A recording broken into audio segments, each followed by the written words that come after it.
Imagine living in a big, beautiful house with everything you could ever want.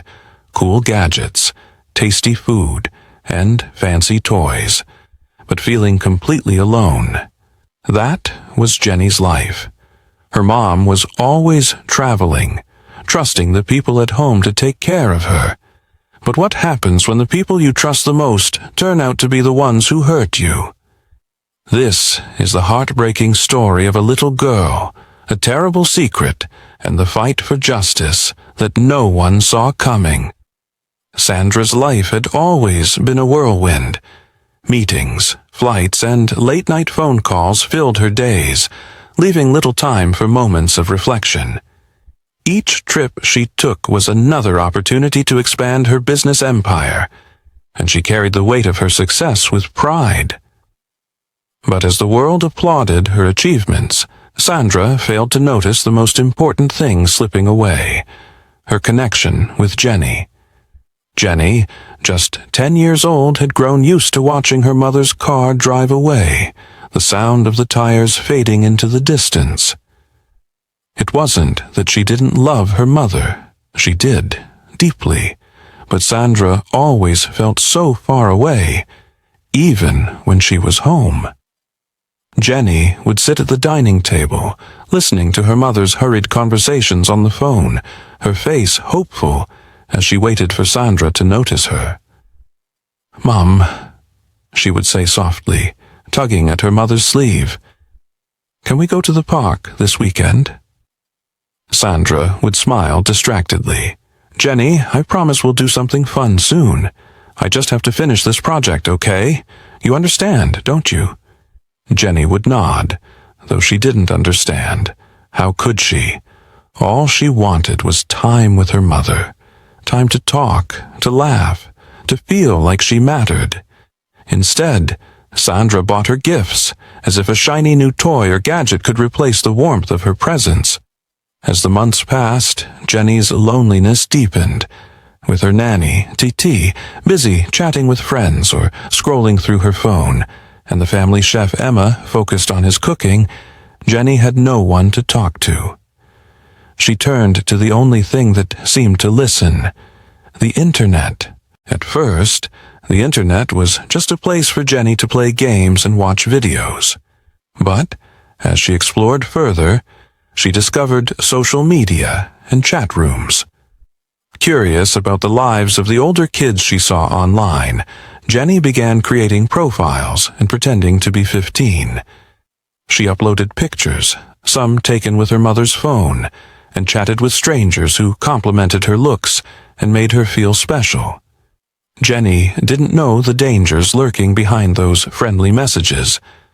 The strangers she spoke to weren't kind or safe.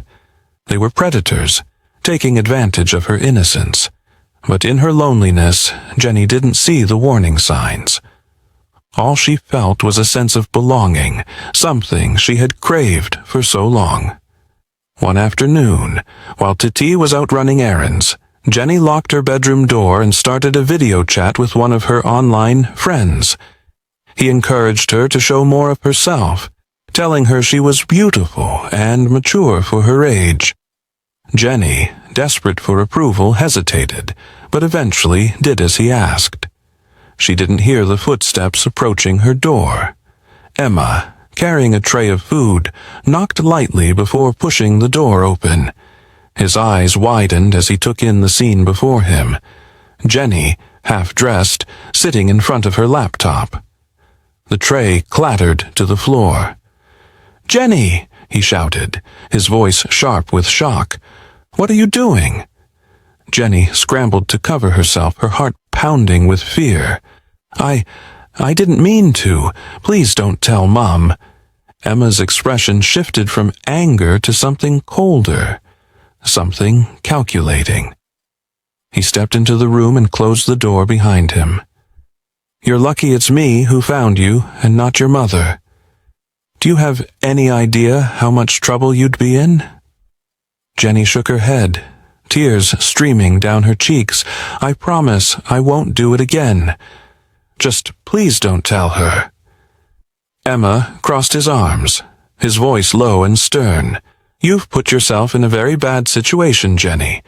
If you want me to keep this quiet, you'll have to do something for me." Jenny looked up at him, confused and scared. "What do you mean?" He leaned closer, his tone turning cold. "If you want my silence, you'll do as I say. Take off the rest." Jenny froze, her heart pounding in her chest. She didn't understand why he was asking this, but she was too afraid to say no.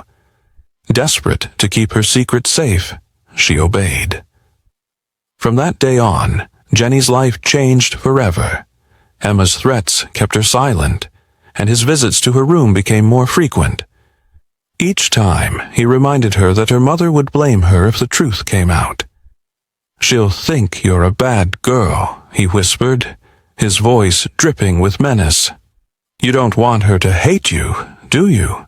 Jenny, too young to see through his lies, believed every word. She felt trapped, her fear of losing her mother's love outweighing her pain. She withdrew further into herself, her once bright eyes now dull with sadness. Titi, distracted by her budding relationship with Emma, didn't notice the changes in Jenny's behavior. Even Sandra, during her brief visits home, failed to see the warning signs. One evening, Sandra found Jenny sitting alone in the dark, staring at the floor. "Jenny, sweetheart, what's wrong?" she asked, kneeling beside her daughter. Jenny shook her head. "Nothing, Mum. I'm just tired." Sandra sighed, brushing her daughter's hair back. "You're always tired these days. Maybe we need to get you checked out at the hospital." Jenny stiffened, panic flashing across her face. "No, I'm fine, really. Just, please don't worry about me." Sandra hesitated but eventually let it go, chalking it up to growing pains. She didn't realize the depth of her daughter's suffering until it was too late. Weeks turned into months, and Jenny's once bubbly nature was a distant memory. She became withdrawn, quiet, and often complained of stomach pains and fatigue. Sandra, though busy with her work, couldn't ignore her daughter's worsening condition any longer. One morning, Jenny could barely get out of bed. Her skin was pale, and she winced as she tried to walk to the bathroom. Sandra rushed to her side, gently touching her forehead. "Jenny, you're burning up. We're going to the hospital right now." Jenny protested weakly, but Sandra was firm. Within an hour, they were sitting in a bright, sterile examination room waiting for the doctor. Sandra paced nervously, her mind racing with worry. "It's probably just the flu," she muttered to herself. "Kids get sick all the time, right?" When the doctor returned with the test results, his face was grave. "Mrs. Sandra, we found some troubling signs in Jenny's tests." Sandra felt her heart drop. "Troubling? What do you mean?" The doctor hesitated, choosing his words carefully. "Your daughter has a sexually transmitted infection, and there are signs of trauma."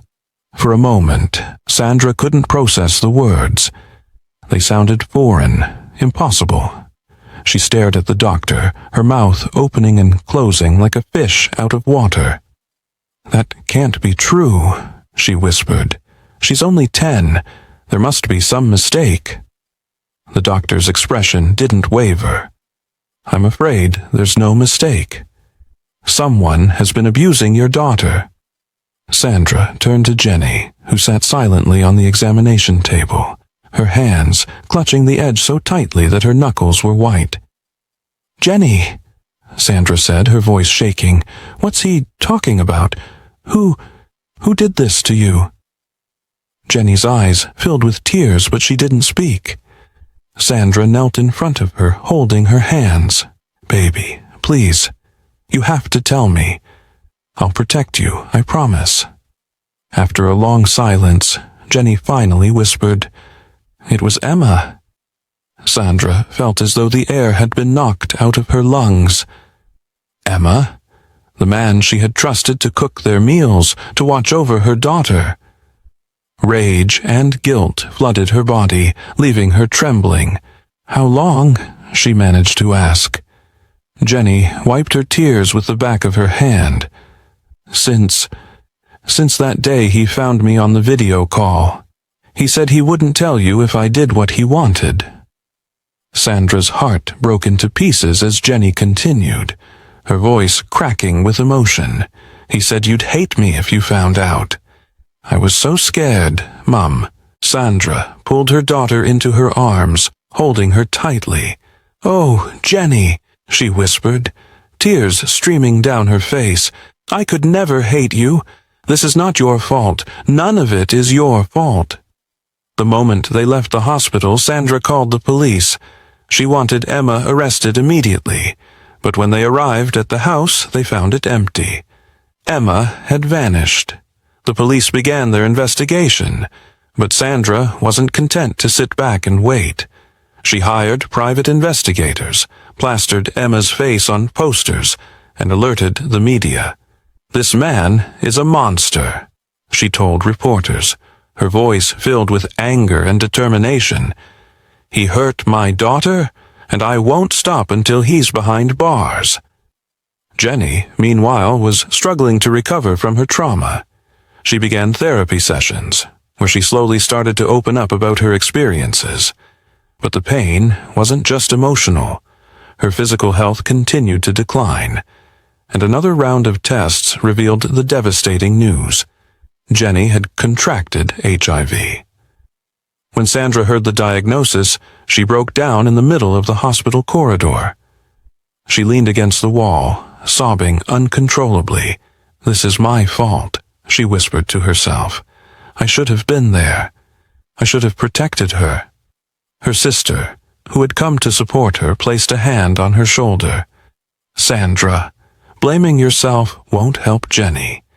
She needs you now more than ever." From that day forward, Sandra dedicated herself to her daughter's healing. She quit her job, deciding that nothing was more important than being present for Jenny. She spent hours researching HIV treatments and connecting with support groups for parents of abused children. Sandra also worked tirelessly to raise awareness about child abuse. She partnered with local organizations to educate parents about the dangers of leaving their children in the care of unvetted individuals. "I thought I was doing the best for my child by giving her a comfortable life," Sandra said during a seminar. "But I wasn't paying attention to the people I allowed into our home. That's a mistake I'll regret for the rest of my life." Months later, the private investigators tracked Emma down in a small town, where he had taken a job as a cook under a fake name. The police arrested him, and Sandra was there when he was brought to trial. Jenny, though still recovering, found the strength to testify against him. Her bravery moved everyone in the courtroom, and when the judge sentenced Emma to life in prison, Sandra felt a small measure of relief. Justice had been served, but the scars Emma left behind would take years to heal. With time, Jenny began to regain her confidence. Though she would always carry the burden of her diagnosis, she refused to let it define her. Inspired by her mother's newfound dedication, Jenny became an advocate for child safety, speaking at schools and community centers about the importance of speaking up and staying safe online. Sandra turned her mansion into a sanctuary for abused children, offering them a safe place to heal and rebuild their lives. "If I can stop even one child from going through what Jenny endured," she said, "then I'll know I've done something right." Their story became a powerful reminder for parents everywhere. Trust is not enough. Vigilance is key. Protect your children, always. Parents must prioritize their children's emotional and physical well-being above material comfort. Trusting others with your child's care requires vigilance and careful attention. Always stay involved in your child's life. Listen to their concerns and create a safe environment where they feel protected and valued. Neglecting these responsibilities can open the door to dangers that could have lifelong consequences. Do not forget to subscribe, like, and click on the notification button for update. Your subscription to this channel will be appreciated. Thank you.